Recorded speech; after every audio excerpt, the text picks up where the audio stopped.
Keď som ráno odchádzal, tak som ešte volal s kamarátmi a všetci povedali, čo sa zbláznil. Dobre, by do toho v živote nešli.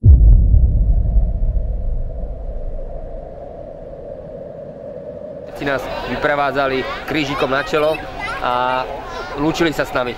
Ja som celkom zvyknutý na tých expedíciách, že sa takéto niečo deje. Boli tu tie záchranné člny a tí, čo tam boli, si podľa mňa všetci vedeli plávať, takže trebalo si dať pozor. Ešte nikto oficiálne neplával takto cez Dunaj, takže skúsili sme to, že pôjdeme menšia skupinka. Nakoniec bol taký obrovský záujem, že išlo asi 135 ľudí.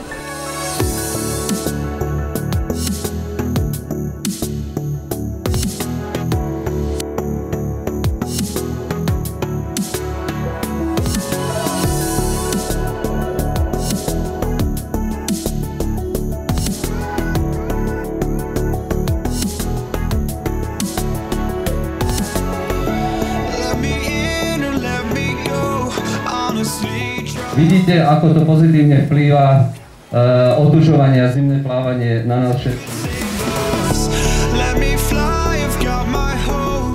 Kto bude prvý dole, tak potom pri príbehu ho budem volať idiot. Dobre? Ten druhý bude idiot, tretí bude... Dobre, proste netreba byť prvý. Umenie je byť posledný, plávať proti prúdu a držať sa spolu. Verím, že pre Bratislavu to bude nejaká nová tradícia a vytvoríme niečo dlhodobé a Bratislavčania sa budú na Dunaj pozerať už inak. Nie ako na špinavú rieku plnú vírov, ale ako na našu rieku, na našu perlu, ktorá nám tečie rovno pod oknami. Veľké hurá pre vás.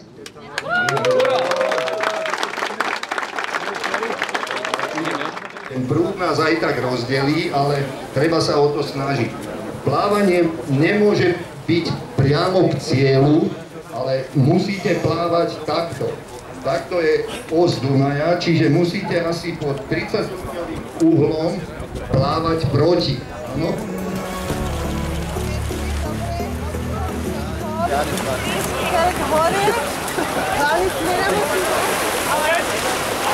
Poď, my sme tu.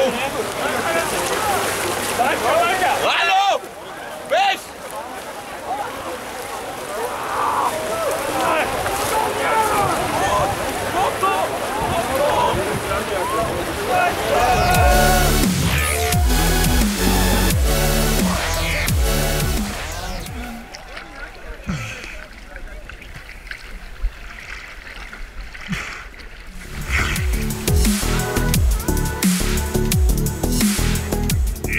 To je dobré.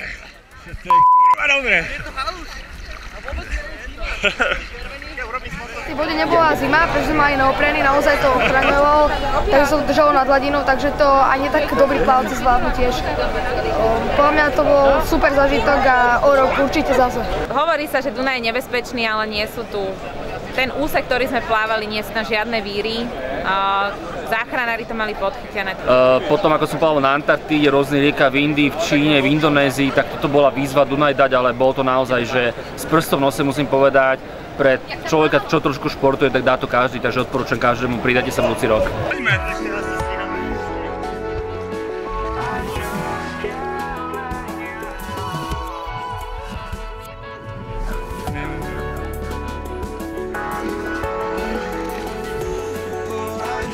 Ale dáme bež teraz, ne?